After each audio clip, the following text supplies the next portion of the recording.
me tourne vers vous, Valéria Formuchian. Vous m'aviez dit que, selon vous, Vladimir Poutine avait fait 2 erreurs en attaquant l'Ukraine. Alors, il a fait 2 erreurs quand il a attaqué l'Ukraine. C'est ça?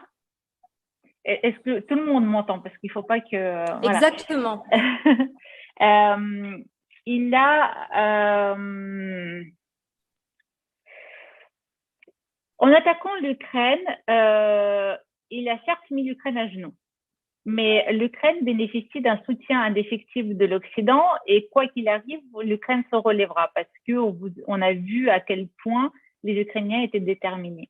Par contre, Vladimir Poutine a définitivement réinstallé le rideau de fer pour la Russie et l'a coupé du monde pour plusieurs générations. Il faudra plusieurs générations de Russes pour se relever de ce massacre, de ce désastre. On n'a plus l'habitude de guerre, en tout cas aussi massive, avec autant de moyens déployés, et on se refuse la mort. Quand on voit quels ont été les moyens déployés pour protéger la population mondiale de la Covid, comment peut-on accepter des bombardements sur le continent européen? Il a cru que personne ne bougerait. Il a cru que les Ukrainiens allaient se rendre, ou en tout cas n'allaient pas avoir les moyens de se défendre. Et il a cru aussi que l'Occident allait se brouiller comme d'habitude et qu'on sera incapable de nous coordonner, ou en tout cas très lentement, un petit peu à l'image de ce qui s'est passé en 2014.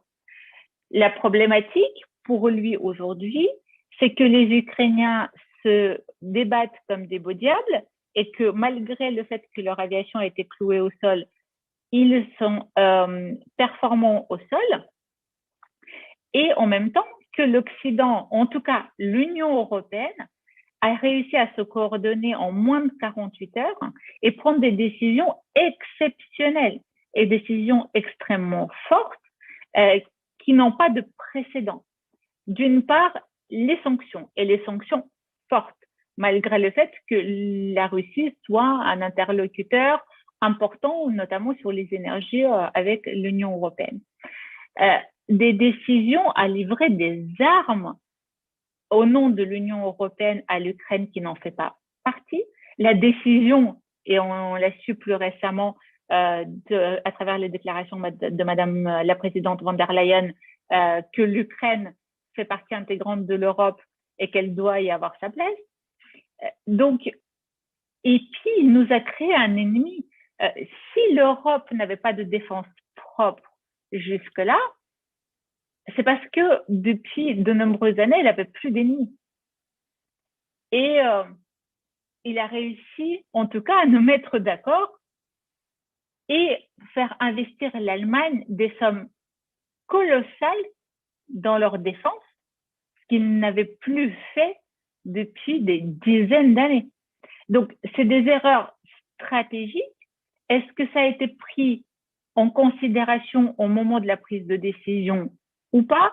Est-ce qu'il avait le sentiment que ça allait passer inaperçu ou en tout cas qu'il pouvait rentrer en Ukraine, faire ce qu'il avait à faire et que personne ne bougerait et qu'on serait désordonné et que l'Ukraine ne se défendrait pas? Je ne sais pas si c'est une stratégie pour isoler la Russie et rester encore 20 ans au pouvoir, et donc c'est un risque calculé, ou si c'est un risque qui n'avait pas été pris en considération et ce sont des erreurs fatales. Et autant, si vous voulez, je suis très fière de mon Europe d'avoir pris toutes ces décisions fortes, autant je déplore les générations futures de la Russie parce qu'ils vont payer le lourd tribut d'isolement sur plusieurs générations, alors que tous les Russes ne sont pas favorables à cette guerre, et on le voit à travers les manifestations et des arrestations massives lors de ces manifestations, qu'ils montrent leur solidarité. Il y a eu un certain nombre de directeurs d'institutions culturelles qui ont démissionné. Donc, alors, c'est pas la révolution en Russie non plus, parce que il y avait un expert militaire qui disait le peuple russe est un peuple afféodé depuis longue date et il ne sait plus se rebeller. Mais il y a quand même des sursauts de l'opposition et de l'opposition qui n'a plus peur de s'exprimer alors même qu'ils sont opprimés. Là, il y a un instant, je viens d'avoir les informations. Juste 2 petites secondes, je complète. Il y a un instant, je viens d'avoir une information. Les 2 médias libres, donc Echo Moscou et l'autre Docht, donc Pluie, viennent d'être interdits par le procureur général. Les sites ont été mis out.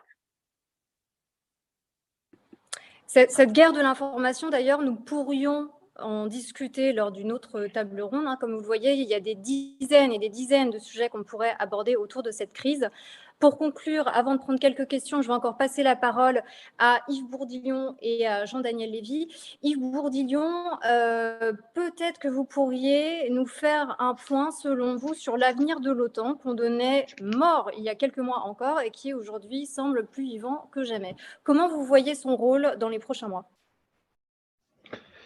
Eh bien, d'un côté, on peut espérer que ce soit un rôle pas trop en avant quand même, parce que il y a quand même un risque que la Russie, c'est un risque que je croyais nul il y a 10 jours, mais que la Russie attaque la Pologne parce qu'elle livrerait des armes à l'Ukraine.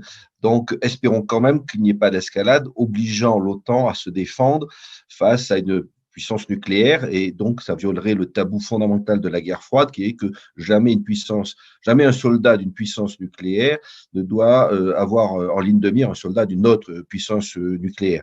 Donc de ce point de vue-là, espérons que l'OTAN ne soit pas pris dans la tourmente, ne soit pas piégé. En revanche, l'OTAN, en tant qu'organisation politique, a fait la preuve de son efficacité et de sa nécessité pour la sécurité occidentale. Et quand vous faisiez allusion au discours du président Macron disant qu'il était en mort léthargique, je n'étais pas du tout d'accord avec cette analyse. À cette époque, c'était juste une formule pour se faire un peu de publicité. L'OTAN existe, il le montre aujourd'hui comme l'Union européenne qui a montré son efficacité, avec une très grande cohésion qui n'était pas du tout évidente il y a quelques jours, parce que entre les durs qui étaient la Pologne, les États baltes, les États-Unis et le Royaume-Uni, et Allemagne-France qui était plus conciliant et l'Italie qui était très conciliante, c'était pas évident que tout ce monde se rassemble. Donc l'OTAN montre sa puissance. Pour autant, est-ce qu'il faut continuer les élargissements?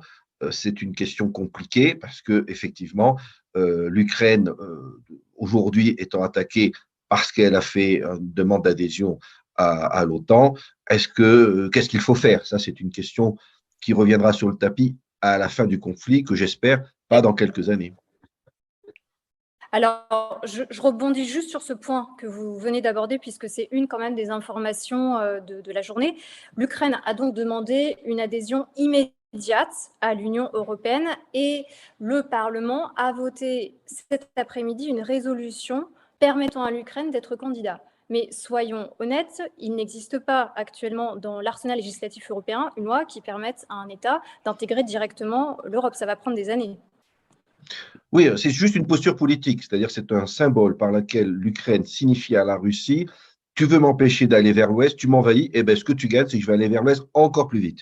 Donc c'est une posture légitime, tout à fait légitime. Le Parlement européen est aussi dans son rôle en acceptant ce message, mais évidemment, on ne peut pas accepter l'Ukraine dans l'Union européenne, quelles que soient les raisons géopolitiques face au régime de Poutine, parce qu'il y a quand même, comme vous le dites, des procédures très longues, et aussi que l'Ukraine, on a beau avoir la sympathie pour elle, c'est un pays où il y a beaucoup de corruption, les oligarques ont codé leur rôle, et la dernière fois qu'on a accepté un peu rapidement des pays, c'était la Bulgarie, la Roumanie, sans avoir fait le travail de lutte anticorruption, on s'en est mordu les doigts. Donc, ça prendra des années, évidemment, et c'est un processus qu'on ne pourra entamer à tête reposée que quand cette guerre sera finie, en espérant qu'elle soit finie en faveur de la souveraineté ukrainienne. En revanche, dans des temporalités plus courtes, dernière question avant les questions du public pour vous, Jean-Daniel Lévy. En conclusion, pour vous, est-ce que l'Ukraine va avoir un impact dans l'élection présidentielle et aussi dans les élections législatives à venir? élection présidentielle indéniablement, élection législative, ça découle de l'élection présidentielle, c'est le cas, mais également avec d'autres types d'impacts qui sont, je crois, assez importants pour la structuration de ce que peut être l'opinion des Français. On voit bien qu'on est face à des Français qui sont souvent rétifs à l'égard de l'immigration. On a vu tout le débat qui a pu nourrir la campagne présidentielle depuis quasiment un an. Et lorsqu'on a posé la question de l'accueil en France des réfugiés ukrainiens qui en font la demande, donc ça ne veut pas dire une partie, mais de tous ceux qui en font la demande, nous avons près de 80% des Français qui déclarent qu'ils y sont favorables.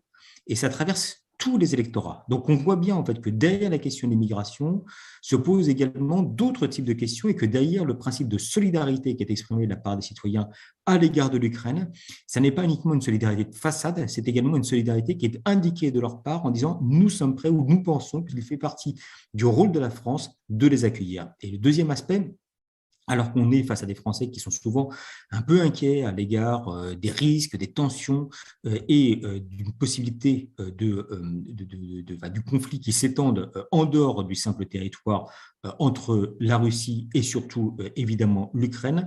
Là aussi, nous avons une immense majorité de Français qui disent aujourd'hui qu'il y ait des sanctions, qu'il y soit des sanctions financières apparaît comme étant une bonne chose, ou le fait que la France ou l'Europe envoie des armes aux Ukrainiens est accueilli extrêmement favorablement. Donc, les élections, que ce soit l'élection présidentielle ou les élections législatives, existent, mais derrière cette traduction, il y a peut-être un mouvement de fond qui commence à s'opérer de la part de nos compatriotes qui appelle à dire que la France peut également prendre sa part de responsabilité dans le conflit. Et à leurs yeux, il ne s'agit donc pas uniquement d'un conflit entre la Russie et l'Ukraine engagé par la Russie, mais également en fait d'un conflit qui est de nature à tous nous engager et qui peut remettre en cause un certain nombre d'édifices auxquels ils ont profondément conscience.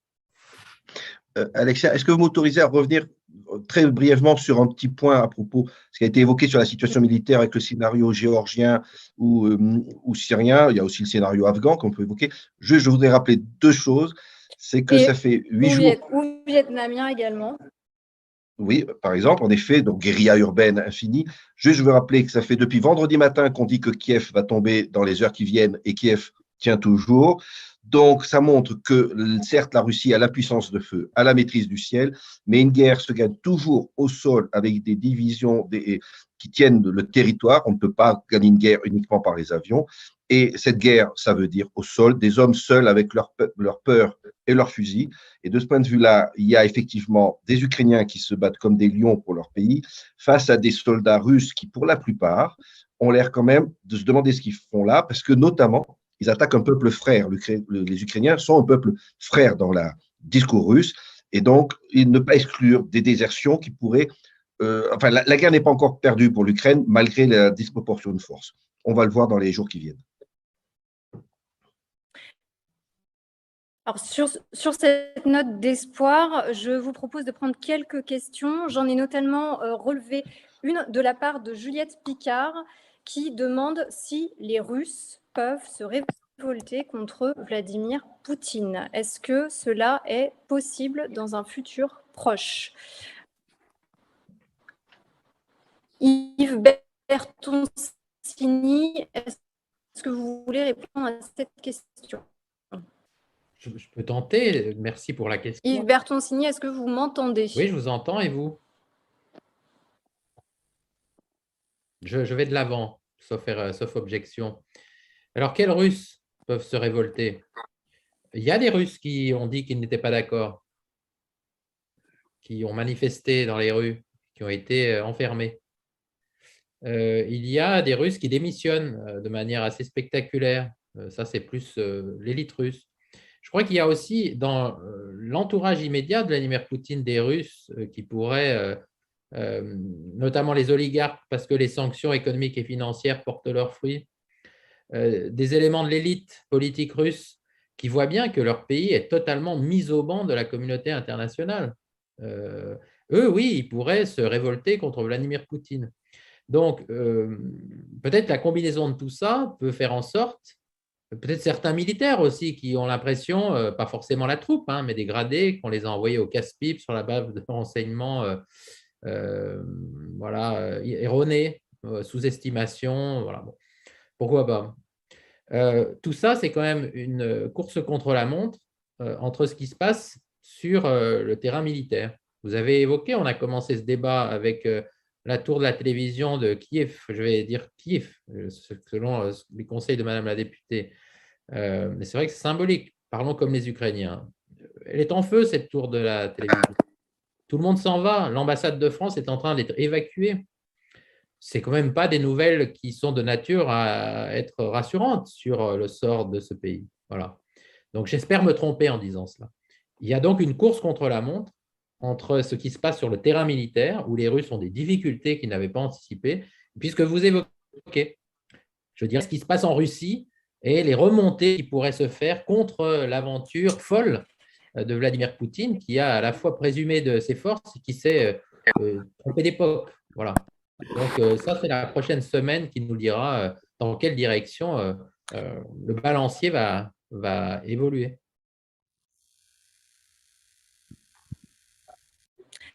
Sur la même thématique, faisons toujours de la fiction politique, et une personne demande si Poutine venait à se faire renverser, qui seraient les candidats viables pour le remplacer?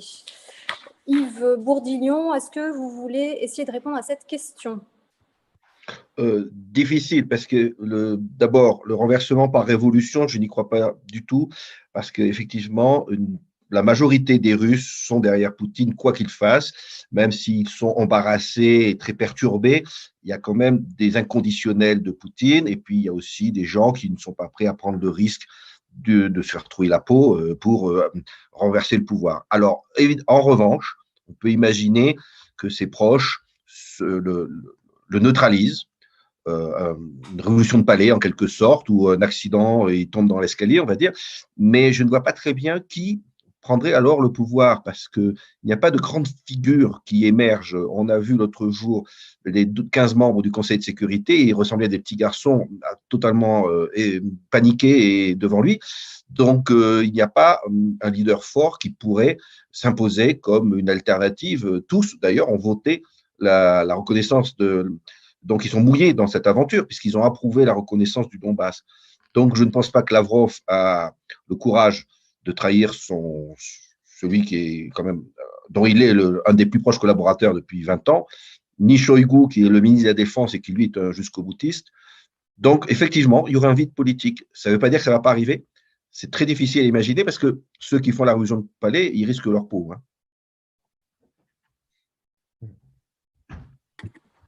Alors, pour le coup, dans un autre domaine, Jean-Julien Pascalet évoque Joe Biden. Et c'est vrai qu'on n'en a pas parlé.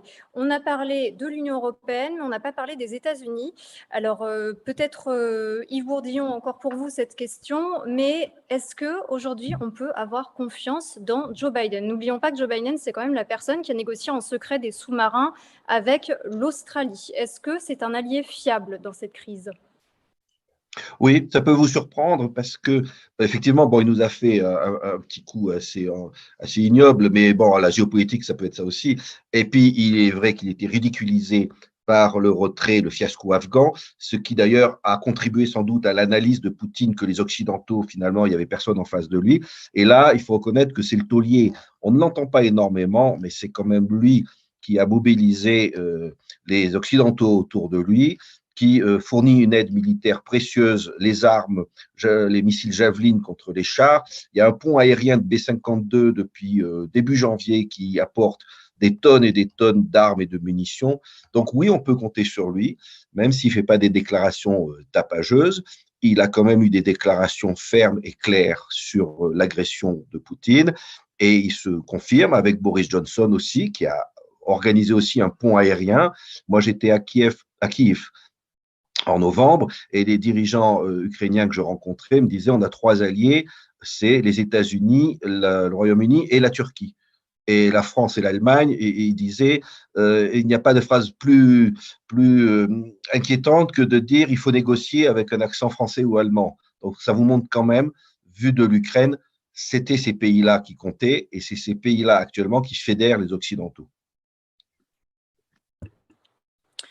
Parmi les autres questions, plusieurs personnes remarquent que certes, évidemment, on impose beaucoup de sanctions économiques à la Russie, mais pendant ce temps-là, elle continue à commercer avec la Chine. Résultat, quel est le vrai impact de ces sanctions? Yves Bertoncini, est-ce que vous voulez répondre à cette question?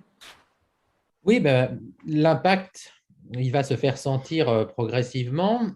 C'est pas, Vladimir Poutine s'est fait coincer les doigts dans une porte. Je ne sais pas si ça vous est déjà arrivé, mais sur le moment, ça fait pas mal. C'est quand on retire son doigt et que le sang revient dans la main que ça commence vraiment à se sentir. Il faut quelque temps. Alors vous dites, ces sanctions, ça a été rappelé par Adina Revol, Madame la députée, elles sont inédites, elles sont importantes. En effet, tant mieux. Mais nous aussi, on continue à commercer avec la Russie pour l'instant. Nous sommes interdépendants de la Russie. Nous continuons à acheter du gaz à la Russie. Certes, Nord Stream 2 vient de faire faillite. Vous voyez, la société vient de faire faillite là, aujourd'hui même. Mais Nord Stream 1, le gaz coule encore. On en a besoin. SWIFT, on a banni les entreprises russes, mais pas toutes. Peut-être va-t-on aller plus loin. Donc, on a pris des sanctions graduelles. La bonne nouvelle, c'est qu'on peut donc monter le curseur, sanctionner encore plus, mais à condition d'assumer le coût pour nous-mêmes, ce que les opinions publiques pour l'instant sont prêtes à faire, semble-t-il, et puis en espérant que le coût pour la Russie sera tellement énorme qu'au bout d'un moment, effectivement, les Russes se diront ça ne valait pas ce coût-là. Le bourbier ukrainien, si en plus ça devient un bourbier politico-militaire. Donc, ne pensons pas aux autres, parce qu'en effet, la Russie continue à commercer avec d'autres pays qui n'ont pas condamné son agression. Nous, les Occidentaux, les Européens, on l'a fait de manière unanime. Mais enfin, l'Inde et la Chine, c'est quand même presque plus d'un tiers de l'humanité. Hein. Les deux pays ne l'ont pas tellement condamné. Et donc, de ce point de vue-là, il y a beaucoup de pays d'Afrique aussi qui sont restés neutres. Eh bien, la Russie a encore ce commerce-là. Mais le fait qu'on l'ait sanctionné, ça va quand même être très, très coûteux. On l'a déjà vu hein, sur le rouble qui a perdu beaucoup de sa valeur, la Banque centrale, les avoirs, le gaz, etc. Donc, ça devrait porter ses fruits. Il faut simplement espérer que ça porte ses fruits suffisamment tôt au regard de l'avancée des opérations militaires. Et une question en rapport avec celle-ci de la part de Jean-Louis Morin, à savoir dans quelle mesure la Chine est-elle un élément clé dans cette crise et comment convaincre la Chine de condamner la Russie? Une question très vaste. Yves Bourdillon, est-ce que vous voulez y répondre? Et après ça, je pense que nous devrons tous... Alors, paradoxalement, vu que c'est la deuxième économie mondiale et le pays le plus peuplé de la Terre, je ne pense pas que la Chine soit un élément clé. Elle est dans une position ambiguë, très embarrassée, parce que d'un côté, la Russie est son allié, elle l'a rappelé, donc elle n'a pas condamné. De l'autre, elle a quand même dit que c'était pas bien, parce que c'est une puissance conservatrice qui n'aime pas le désordre, et un pays qui en envahit un autre, ça ne lui convient pas. Donc, la Chine est un peu entre deux eaux. Et je ne pense pas qu'elle soit en situation, ni même en volonté, de peser lourdement dans le conflit et de dire à Poutine, tu arrêtes, parce que personne ne peut dire ça à Poutine. Donc, j'évacuerai un peu la Chine. Et pour ce qui est du reste des rapports de force économiques, effectivement, comme vient de le dire très justement M. Bertoncini, la Russie peut continuer à faire du commerce, ne serait-ce que parce qu'on est obligé de lui vendre son pétrole, le gaz. On sort de l'hiver, on peut s'en passer. Le pétrole, ça fait rouler les voitures. Donc, il y a quand même du commerce qu'on est obligé de faire avec elle. En revanche, ce qui est dévastateur, c'est pas de couper SWIFT, puisque ça ne vise pour l'instant que 3 banques secondaires, mais c'est le gel des réserves de la Banque centrale, qui ne peut plus intervenir pour défendre le rouble, qui ne pourra plus renflouer des banques commerciales. Donc, actuellement, il y a une panique que vous connaissez en Russie, les gens font la queue devant les banques. Le système financier russe peut s'effondrer dans quelques semaines. Et déjà, la chute du rouble de 30% renchérit terriblement les produits importés. Donc, tout ça peut représenter un levier de puissance extraordinairement fort sur la Russie, beaucoup plus que la Chine ou que d'autres pays. Et j'ai une dernière question pour vous, Jean-Daniel Lévy, de ma part. Quand sera publiée votre prochaine étude d'Aris Interactive? Concernant les intentions de vote, on va en publier une courant de semaine prochaine, donc on en publie une par semaine. Je pense qu'en fait, au vu de l'évolution de ce qui se passe en Ukraine, il y a un risque, je vais dire, en fait, qu'on soit amené à publier d'autres types d'enquêtes. On cherche, enfin, c'est toujours un peu compliqué parce qu'en fait, on est face à des Français qui sont évidemment bien moins informés qu'on peut l'être ici autour de la table, de ne pas faire dans l'émotion ou dans le sensationnalisme et d'essayer de prendre en fait et de tenir compte justement des représentations de nos concitoyens. Malgré tout, il y a parfois des sujets qui marquent beaucoup plus les Français que d'autres. Et là, dans le cadre de l'enquête, on a pu voir qu'on avait 96% des Français qui déclaraient qu'ils se tenaient au courant justement de ce qui se passe en Ukraine. Il y a vraiment le sentiment de la situation dramatique et qui va forcément dépasser le strict cadre de l'invasion de l'Ukraine par la Russie qui traverse nos compatriotes. Parmi les questions que j'ai vues de la part de tous les participants, j'en vois certaines que nous avons traitées en début de discussion. Sachez que l'intégralité sera en principe disponible sur le compte LinkedIn de Comstrat dans les prochains jours, donc vous pourrez la revoir et sans doute trouver une partie des réponses à vos questions. Également, je voyais parmi les questions une personne qui demandait comment on peut aider les Ukrainiens. Alors pareil, en début de conversation, Bernard Elgoul, qui est le directeur de Sciences Po Alumni, disait que Sciences Po Alumni allait se mobiliser via des alumni en Ukraine et qu'ils allaient bientôt poster des informations sur leur page. Donc, vous pouvez aller dans les prochains jours sur le site de Sciences Po Alumni et vous aurez des liens pour pouvoir aider directement les Ukrainiens via des sites qui ont été vérifiés. Et dernière chose, comme vous le voyez, il y a beaucoup de sujets à aborder. Ce qu'on voulait vous proposer, c'est dans les prochaines semaines d'organiser des tables rondes beaucoup plus thématiques, beaucoup plus ciblées. Donc, si vous avez envie de participer à d'autres tables rondes, vous pouvez nous écrire en nous parlant de sujets très précis qui vous intéresseraient et nous essaierons d'organiser d'autres tables rondes sur ces sujets vraiment beaucoup plus anglais et puis bien sûr en fonction de la situation dans les prochains jours. Donc, surtout, je tiens à remercier les 6 intervenants et puis tous les participants. Là, je ne sais pas au final combien nous étions. 130, je vois, là, 130. Donc, merci à tous d'avoir suivi. Merci pour vos questions de qualité. Et puis, sans doute, malheureusement ou heureusement, je ne sais que vous dire, à bientôt pour d'autres discussions autour de ce sujet dramatique, mais qui, nous l'espérons, trouvera une issue dans les prochaines semaines. Je vous souhaite à tous une très bonne soirée.